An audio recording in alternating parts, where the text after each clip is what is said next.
Captain Eliza Wright stood on the bridge of her ship, the Nightshade. She looked at the stars through the large window.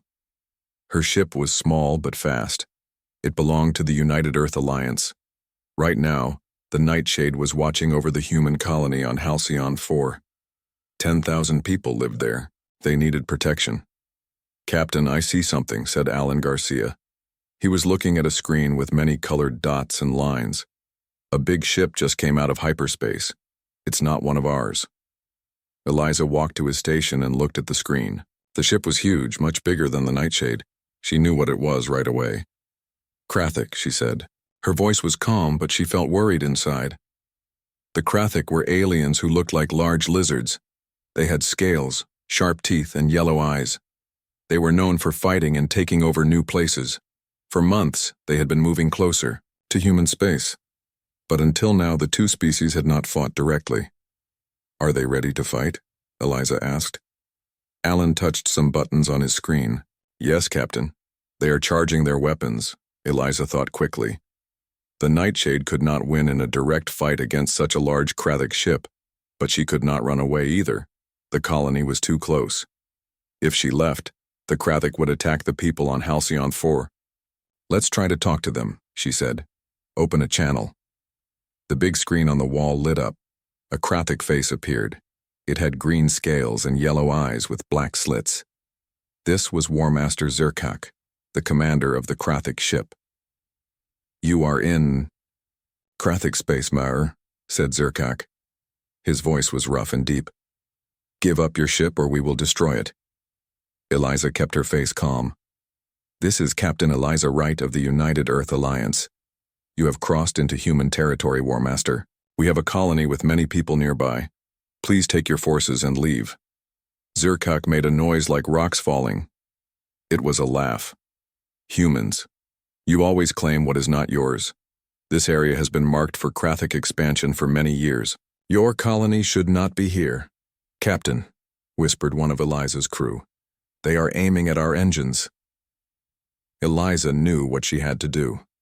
The Nightshade had one advantage the Krathic did not know about. "Start Protocol Phantom," she said quietly. While Zerkak continued to talk and threaten, 3 small crafts silently left the Nightshade. The Krathic could not see them on their screens. Each small craft carried one person, a human sniper. These were soldiers trained to fight in space. They had special rifles that could shoot through Krathic ship armor at weak points. The Krathic did not see this coming. They had never fought humans before. They did not understand how humans fought. The Krathic believed in honor and fighting face to face. Humans had learned long ago about the value of distance, patience, and precise shots. On the small craft, Staff Sergeant Kate Daniels checked her rifle. She wore a special suit that let her survive in space. The suit was also hard to see against the blackness of space. Kate had been a soldier for 7 years. She was one of the best snipers in the United Earth Alliance. "Team ready," she said into her helmet microphone. "Moving into position." Kate used small jets on her suit to move toward the Krathic ship. It was massive, like a floating city. Her helmet showed her where to go. The Krathic ship had weak spots, places where the armor was thinner or where important systems were close to the surface. The other 2 snipers, Joe Winters and Dylan Reeves, moved to different sides of the ship. They would attack from 3 angles, making it harder for the Krathic to defend themselves. Back on the bridge of the Nightshade, Eliza continued talking to War Master Zerkak. She needed to keep his attention while her snipers got into position. "There must be a peaceful way to solve this," she told the Krathic leader. "We can talk about where the border between our territories should be." "There is nothing to talk about," said Zerkak. "This space belongs to the Krathic Empire. You will leave, or die." "We're ready, Captain," came Kate's voice through Eliza's earpiece. "You have one last chance to leave peacefully," Eliza told Zerkak. The Krathic leader opened his mouth to reply, but at that moment, alarms started to sound on his ship. Kate had taken her first shot. The special bullet flew silently through space and hit a cooling system on the outside of the Krathic ship. The system exploded in a small burst of light and gas. "What is happening?" roared Zerkak. He turned away from the screen to look at his crew. More alarms sounded. Joe and Dylan had also fired their rifles. Their bullets hit other important systems on the outside of the ship. On the Krathic bridge, crew members ran from screen to screen, trying to understand what was happening. "We are being attacked," said a Krathic officer. "But I don't see any ships besides the Nightshade, and it has not fired its weapons." Zerkak looked confused and angry. "That's not possible. Check the sensors." Again, Kate lined up her next shot carefully. Her helmet showed her exactly where to aim. She fired again. This time, her bullet hit a weapons control node. Part of the Krathic ship's weapons system went offline. Inside the Krathic ship, more alarms sounded. Lights flickered. "Weapons System 3 is not working," reported a Krathic officer. "Cooling System 2 is also damaged. Shield Generator 1 is failing." Zerkak could not believe what he was hearing. How could one small human ship cause so much damage? "Fire all weapons," he ordered. "Destroy that human ship." But as the Krathic tried to fire their remaining weapons, Joe's next shot hit the main targeting system. Their shots went wide, missing the Nightshade completely. Kate, Joe, and Dylan continued their work, moving around the huge ship, taking careful shots at critical systems. They were like ghosts, impossible to see and impossible to fight. For the first time in his life, War Master Zerkak felt afraid. Not afraid of dying, but afraid of something he could not understand. The humans were fighting in a way no Krathic had ever seen before. "Send out our warriors," he ordered. "Find whatever is attacking us and destroy it." Krathic soldiers in spacesuits began to come out onto the surface of the ship. They carried plasma guns and looked in all directions. But they did not know what they were looking for. They had never faced human snipers before, and as the first group of Krathic soldiers stepped onto the hull of their ship, Kate Daniels lined up her rifle once more. The lesson was just beginning. War Master Zerkak stared at the screens on his ship's bridge. Red warning lights flashed everywhere. His mighty ship, the Eternal Claw, was in trouble, but he could not see who was attacking them. "Find the enemy," he shouted at his crew. "How? Can they hurt us when we can't see them?" Sub-Commander Vrex looked at the ship's systems. 17 places on our hull have been broken open, War Master. Our weapons, cooling systems, and shields are being hit, but our sensors don't see any enemy shots. Zerkak slammed his fist on his control panel. This made no sense. The human ship was small and weak. It should not be able to cause this much damage. Outside in the cold of space, Kate Daniels floated near the Krathic ship. Her special suit kept her warm and gave her air to breathe. The suit was dark gray, making her hard to see against the blackness of space. She held her rifle, the XM550 Void Penetrator, steady. Through her scope, she could see a spot on the Krathic ship where the metal was slightly thinner. "I see the secondary engine system," she said quietly. Her words went to the other snipers through the radio in her helmet. Taking the shot, Kate's finger squeezed the trigger. Her rifle did not make a sound in space. The bullet flew straight and hit the spot she aimed at. A small explosion followed and more of the ship's engine power was lost. "Good shot," said Joe Winters. He was on the other side of the huge Krathic ship. "I can see their main radio antenna. I'm going to hit it." Joe took his shot. The bullet hit the antenna, making it hard for the Krathic to call for help. On the bridge of the Eternal Claw, more alarms sounded. "We've lost half our engine power," said a Krathic officer, "and our long-range radio is broken." Vrex looked at a different screen. His yellow eyes got very wide. "War Master, our sensors have found something. 3 small heat spots moving around our ship. They look like single life forms." Zerkak couldn't believe what he was hearing. Single life forms? In space? Attacking a battleship? This was not how wars were fought. It made no sense to him. "They are humans," said Vrex. His voice shook a little. "They're using some kind of special weapons. They know exactly where to hit us." For the first time in his long life as a warrior, Zerkak felt afraid. Not afraid of dying, every Krathic warrior knew death was part of war. He was afraid of an enemy he couldn't understand or fight in the normal way. "Close all outside doors," he ordered. Turn on all defenses and send our warriors out onto the hull. I want these humans killed. Krathic soldiers in heavy space armor began to come out onto the outside of the Eternal Claw. They carried plasma guns and looked in all directions. But they had a problem. They didn't know what they were looking for. Kate saw the Krathic soldiers coming out. She used the small jets on her suit to move to a new spot. Snipers never stayed in one place for long. That was a basic rule. Dylan Reeves, the third sniper, watched the Krathic soldiers from his hiding spot near one of the ship's big sensor arrays. "They're looking in all the wrong places," he said to the others. "They think like ground soldiers. They don't understand space fighting."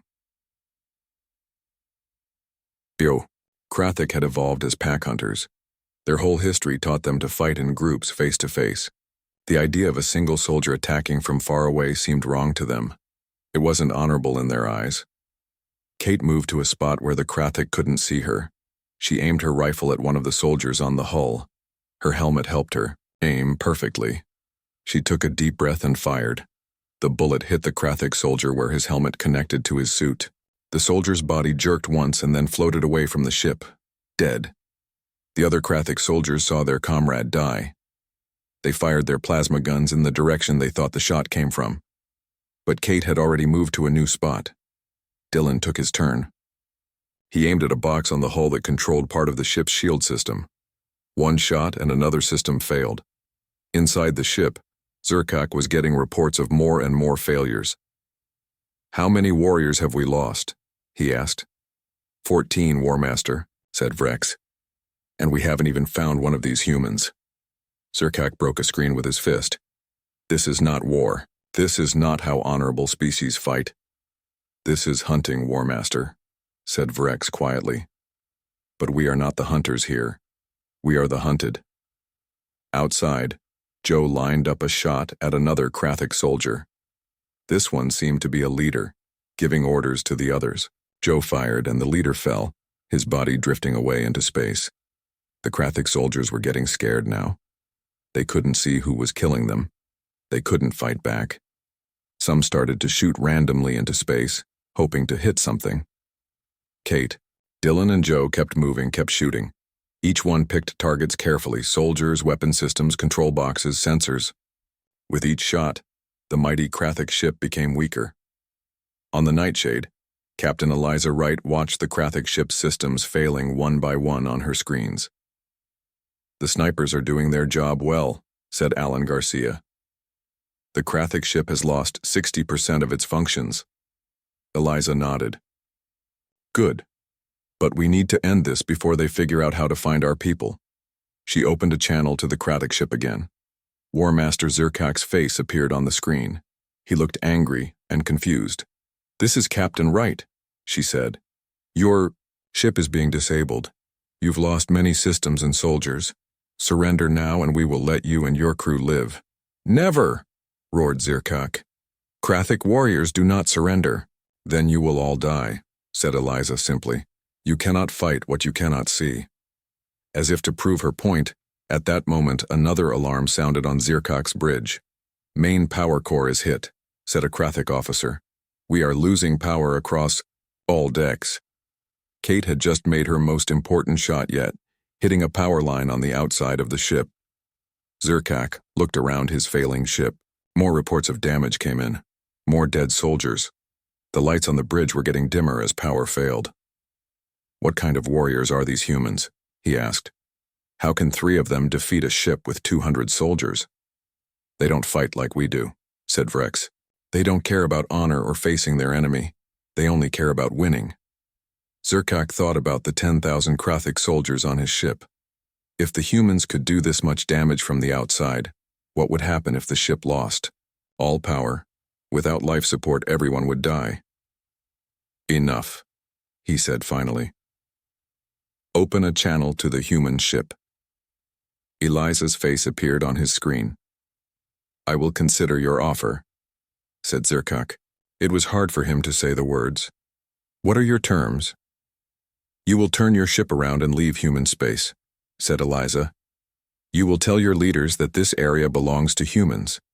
If Krathic ships come here again, they will face the same fate."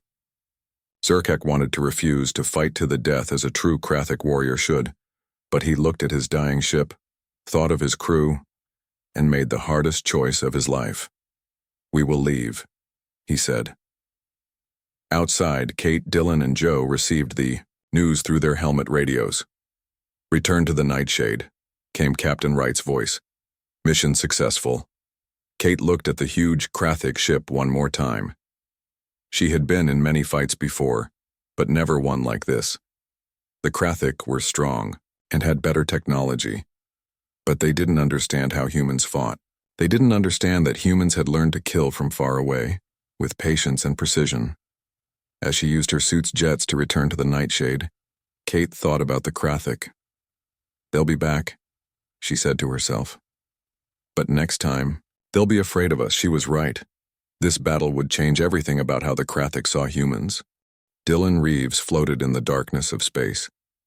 Before he joined the United Earth Alliance Special Forces, he had been a deer hunter in the forests of Ohio. Now he used those same skills against a very different kind of prey. Through his helmet, Dylan could see the Krathic soldiers on the hull of their ship. The alien warriors were big and strong in their heavy space armor. They carried plasma guns that could turn a human into ash in one shot. But they had a big problem. They couldn't find their enemy. "They keep looking in the wrong places," Dylan said into his radio. "They think like ground fighters." "That's our advantage," replied Lieutenant Sharon Blake. She was the team leader and was hiding in the shadow of a big sensor on the Krathic ship. "Remember your training. They're stronger than us, but we're fighting our way, not theirs." Dylan used the small jets on his suit to move to a new spot. In space, there was no up or down, no hills or trees to hide behind. Just darkness, distances, and math. His helmet computer helped him work out the best places to hide and shoot from. The Krathic had never developed sniping as a way to fight. Their history as pack hunters made them like close combat. They preferred to see their enemy's face, to fight with honor. The idea of a lone soldier attacking from far away seemed wrong to them. Dylan found a good spot and looked through his rifle scope. He saw a Krathic officer giving orders to the other soldiers. The officer had special marks on his armor. Dylan's helmet showed him where the weak spots in the Krathic armor were, the places where their helmet connected to their suit. He controlled his breathing, just like when he used to hunt deer. His finger squeezed the trigger. The special bullet hit the Krathic officer right where the helmet met the body armor. The alien's body jerked once, then floated away from the ship, dead. Right away, the other Krathic soldiers changed their search pattern. They headed toward where they thought the shot had come from, but Dylan was already moving again, his jets, taking him to a completely different place. Inside the Krathic ship, War Master Zerkak was getting angry reports. "We've lost 14 warriors and we still haven't found even one of these human killers," he growled. "How is this possible?" Sub-Commander Vrex took a moment before answering. "The humans are using our own search patterns against us, War Master. They know how we look for enemies. They shoot and move before we can find them." Zerkak broke a screen with his fist. "This is not war. This is not how honorable beings fight." "This is hunting, War Master," Vrex said quietly. "But we are not the hunters. We are the prey." Outside, Dylan found his next target. This time it was a box that controlled the front shield generators of the ship. One good hit would leave the front of the Krathic ship open to normal weapons, from the Nightshade. As he was about to take the shot, Lieutenant Blake's voice came through his radio. "New ships coming. 3 more Krathic ships, heavily armed." Dylan smiled a little. "Good. More targets." The 3 Krathic patrol ships came, out of hyperspace near the disabled Eternal Claw. They were smaller than the big battleship, but still much bigger than the Nightshade. "Human ship," came a voice over the radio. It was the commander of one of the new ships. "You have attacked a Krathic warship. Surrender now or be destroyed." On the bridge of the Nightshade, Captain Eliza Wright stayed calm. "This is Captain Wright of the United Earth Alliance. Your ship entered our space and threatened our colony. We are defending our territory." "Lies," said the Krathic commander. "This is Krathic space. You will die for your crimes." Eliza looked at Alan Garcia. Are our snipers in position? Alan nodded. Yes, Captain. They've split up, one for each Krathic ship. Good, said Eliza. Then to the Krathic, I'll give you one chance to leave peacefully. Otherwise, you'll share the fate of the Eternal Claw. The Krathic commander laughed. Your small ship cannot harm us. Our shields are at full power. Your weapons are too weak. We'll see, said Eliza. She cut the connection and spoke to her snipers. You're clear to engage the new targets. Kate Daniels had moved to the biggest of the 3 new ships.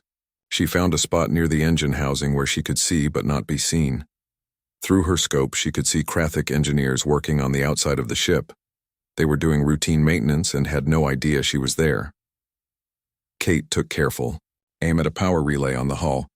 One shot and part of the ship's power system would fail. She fired. The bullet hit its target. Sparks flew from the relay. Alarms must have sounded inside because the Krathic engineers suddenly looked around in panic. On the other ships, Dylan and Joe were doing the same thing. Each picked targets carefully. Power systems, weapons, shield generators. With each shot, the Krathic ships became less able to fight. The Krathic commanders couldn't understand what was happening. Their sensors showed no enemy ships firing at them. Yet one by one, their systems were failing. It's the same attack that disabled the Eternal Claw, one commander said to the others. But how? We see no enemy weapons. Inside the Nightshade, Eliza watched as the Krathic ship's shields weakened. Prepare our weapons, she ordered. As soon as their shields are down enough, we'll hit them with everything we have. The Krathic started to send out soldiers onto their hulls, just as the Eternal Claw had done, but they made the same mistake. They didn't know what they were looking for. Kate saw a group of 5 Krathic soldiers moving across the hull of her target ship. She aimed carefully and hit the leader. As the others looked around in confusion, she moved to a new spot. Dylan found a weapons control node on his target ship. One well-placed shot and the ship lost the use of its main guns. Joe hit a shield generator on the 3rd ship, leaving it open to attack. Phoenix teamed to Nightshade, Lieutenant Blake said through the radio. All enemy ships have reduced shields and damaged weapons. You can attack now. The Nightshade, which had kept its distance until now, suddenly moved forward. Its weapons might be small compared to the Krathic ships, but against disabled targets, they were enough. Fire all weapons, ordered Captain Wright. The Nightshades, lasers and missiles hit the 3 Krathic ships. Without full shields and with many systems already damaged by the snipers, the Krathic ships couldn't defend themselves well. This is Captain Wright to all Krathic vessels, Eliza said over the radio. Your ships are badly damaged. Many of your systems are failing. Surrender now, and we will help your wounded. On the bridge of the lead patrol ship, the Krathic commander couldn't believe what was happening. How could one small human ship and a few space soldiers defeat 4 Krathic warships? Never, he said. Krathic warriors fight to the death, as you wish, said Eliza. She gave orders to her snipers. Target their main power cores. Kate, Dylan, and Joe moved into position. The main power core of a Krathic ship was well protected, but there were access points on the hull. If hit in just the right way, these access points could be breached. Kate found her target first. She took a deep breath, lined up her shot, and fired. Inside the Krathic ship, the lights went out. Emergency power came on, but it wasn't enough to run the weapons or shields. Dylan and Joe did the same to their target ships. One by one, the mighty Krathic vessels went dark, floating helplessly in space. This is your last chance, Captain Wright told the Krathic commanders. Surrender now. This time, facing ships that could no longer fight or even move, the Krathic had no choice. We surrender, said the lead commander. The words seemed to hurt him as he said them. Lieutenant Blake called her team back to the Nightshade. As they returned, they could see the 4 disabled Krathic ships floating in space like dead animals. Do you think they've learned their lesson? Joe asked as they reached the airlock of their ship. I doubt it, said Sharon. But maybe they'll think twice before entering human space again. She was wrong. The Krathic hadn't just learned a lesson. They had learned fear, and that fear would change everything about how their 2 species dealt with each other from now on. Far away, in the heart of Krathic space, News of the defeat was already spreading, and the Krathic High Command was calling an emergency meeting. For the first time in their long history of conquest, they had met an enemy that made them question everything they knew about war. Admiral Paul Hayes sat in the big meeting room on Earth. Around the table were the most important military leaders of the United Earth Alliance. They were watching a video from the battle at Halcyon 4. "As you can see," said Admiral Hayes, pointing to the screen, "our new space sniper teams were very effective against the Krathic ships. 3 soldiers disabled 4 enemy warships." General Susan Rogers nodded. "Impressive. But what happens when the Krathic learn to counter this tactic?" "That's why we're here today," said Hayes. "The Krathic will adapt. We need to be ready." Far away in the heart of Krathic space, a similar meeting was taking place. Admiral Cale Voss, Supreme Commander of the Krathic 7th Fleet, stood before his war council. The mood was dark and angry. "This recording was sent before we lost contact with the patrol ships," explained Fleet Intelligence Officer Skarik. Her voice was tight with controlled fear. "The humans have some kind of special soldiers who can work in space. They hit critical systems with perfect aim." "Perfect for a human, maybe," rumbled General Harath, the oldest warrior in the room. "But we have underestimated these mammals before." The Krathic leaders watched as the recording showed a Krathic soldier on a ship's hull suddenly jerk backward. A small hole appeared in his helmet. There was no sign of where the shot came from. "Our tests show these are solid bullets, not energy beams," Skarik continued. "Old technology by our standards, but clearly still useful." Admiral Cale Voss leaned forward.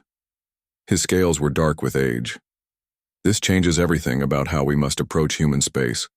Our whole way of fighting is based on stronger shields, better energy weapons, and more ships. None of that matters if humans can sneak past our defenses and kill us one by one." On the edges of the Halcyon system, the 4 damaged Krathic ships were being towed away by their own rescue vessels. The Nightshade watched from a distance to make sure they left human space. On the bridge, Captain Eliza Wright was talking to Fleet Command on Earth through a secure channel. "The snipers performed perfectly," she reported. "The Krathic never understood what was happening. They couldn't find our people or defend against them." "Good work, Captain," said the fleet commander. "Your mission has given us valuable information about fighting the Krathic, but be careful. They'll be back and they'll have new tactics." "We'll be ready, sir," said Eliza. After the call ended, Eliza went to meet with Lieutenant Sharon Blake and her sniper team in the ship's mess hall. The 3 snipers were eating, still looking tired from their mission. "Fleet Command is very happy with your work," Eliza told them. "You've shown that we can defend ourselves against the Krathic, even when they have bigger ships and more soldiers." "Kate," Daniels looked up from her food. "They'll try to find ways to detect us next time. They're not stupid." "I know," said Eliza. "That's why we need to keep improving our tactics and equipment. The Nightshade is going back to Earth for upgrades, and your team will help train more snipers." "More teams like ours would make a big difference," said Dylan. "3 of us can only cover so many targets." Joe nodded. "And better equipment would help too. My suit's jets were acting up near the end of the mission." "You'll get whatever you need," Eliza promised. "After what you did today, Fleet Command will give you anything you ask for." Back in Krathic space, Admiral Cale Voss made a big decision. "Send a message to all ships," he ordered. "They must leave human space right away. And prepare a diplomatic team. We need to learn more about these humans." General Hrath looked shocked. "You would run away? From these vermin?" Admiral Cale Voss gave the general a cold look. "The humans have shown they can fight in ways we never expected. They don't fight like honorable warriors. They fight like something much more dangerous. They fight like survivors." 2 weeks later, on Earth, Captain Eliza Wright stood in another meeting room. Scientists and engineers were showing off new designs for space combat suits and weapons. "This new suit has better stealth features," explained Dr. Linda Park, pointing to a display. "It absorbs sensor scans better and has less heat signature. And the new rifle has 20% better penetration," added weapons designer Ben Clark. It can punch through thicker armor and do more damage to ship systems. Eliza looked at the designs, impressed. How soon can we have these ready? First prototypes in a month, said Dr. Park. Full production in 3 months. Good, said Eliza. The sooner the better. The Krathic aren't going to stay away forever. In the next room, Sharon Blake was working with a group of new sniper recruits. 20 soldiers, chosen from the best marksmen in the Alliance, were learning the basics of space combat. Forget everything you know about fighting on a planet, Sharon told them. In space, there's no up or down, no gravity, no wind. But there are new challenges. Keeping your position stable while firing, managing your suit's resources, and staying invisible to enemy sensors. The recruits listened carefully. Some looked nervous, others excited. All of them had seen the videos of what 3 snipers had done to 4 Krathic warships. They knew they were learning to become the most feared human soldiers in space. In another part of the training center, Kate Daniels was working with the best of the recruits, showing them how to aim and fire in zero gravity. The suit's computer helps, but you still need to understand what you're doing, she explained. Every shot has to count, you won't get many chances. One recruit, a young woman named Lisa Carter, was showing real talent. Her shots hit the target dummies with perfect precision. Good work, Kate told her. You're a natural at this. Lisa smiled. My father was a hunter. He taught me to shoot when I was 12. I never thought I'd use those skills in space. That's one thing the Krathic don't understand about us, said Kate. Humans have been developing the skills for this kind of warfare for thousands of years. We've always had hunters and snipers. We've always known how to kill from a distance. 3. Months later, the first new sniper teams were ready for deployment. The Nightshade, now upgraded with better stealth systems and weapons, was assigned to take 2 teams to the border of human space. They would patrol the area where the Krathic had been seen before. Captain Wright briefed the teams before they left. Our mission is to protect our space. We won't go looking for a fight. But if the Krathic come back, we'll be ready. As the Nightshade prepared to leave Earth orbit, news came in from the diplomatic team that had been sent to meet with the Krathic. The aliens had agreed to recognize human control of the disputed space around Halcyon IV. They had also proposed a formal border between their territories. They're being reasonable, said Alan Garcia, sounding surprised. That's not what I expected from what we know about the Krathic. They're being careful, said Eliza. They're reassessing us as enemies. Before, they thought we were weak because our ships are smaller and our technology isn't as advanced in some areas. Now they know we have other strengths, the Nightshade. Left orbit and headed for the border. For the next 3 months, they patrolled the area, sometimes seeing Krathic ships in the distance but never having direct contact. Then one day, a message came from Fleet Command. A Krathic diplomatic. 5 months after the peace treaty was signed, Grand Warmaster Zexkaloth stood in the Great Hall of the Krathic Empire. All around him were the highest military leaders of his species. The room was silent as Zexkaloth turned on a large screen showing a human in a spacesuit holding a long rifle. This, said Zexkaloth, his deep voice filling the hall, is why we signed the treaty with the humans. This is why we gave up the disputed areas and made the neutral zone. Many of the Krathic leaders looked unhappy. One young officer who had been given a higher rank after many deaths at Halcyon IV spoke up. With respect, Grand Warmaster, how can a single human with an old-style weapon make us give up so much? Our empire has taken over 12 other species.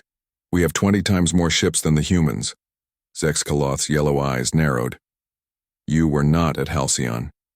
You did not see how only three human soldiers disabled 4 of our warships and killed 78 of our best warriors.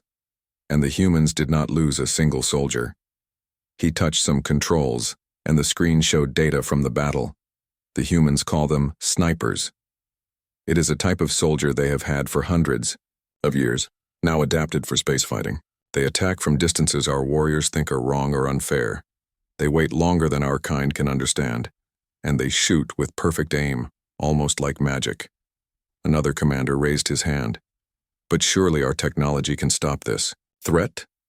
Energy shields, automatic defense systems. We tried. interrupted a scarred veteran who had survived the Halcyon battle. They simply changed their tactics. When we made our shields stronger, they found and destroyed the shield generators. When we set up automatic defenses, they destroyed the sensors those systems needed. Always with the same method: one shot from a hidden place, then moving quickly to a new spot. Grand War Master Zexkaloth nodded. Our whole way of war is built around direct fighting. We evolved as pack hunters who face their prey head-on. The humans— He paused, thinking about his words. The humans evolved as ambush hunters. They can be alone, patient, and coldly violent in ways we cannot understand. He turned off the screen and faced the group directly. The treaty is signed. The borders are set. Many of you may not like this decision, but remember that our ancestors survived by knowing when they met a better hunter and staying away from its territory. We have met many species as we expanded.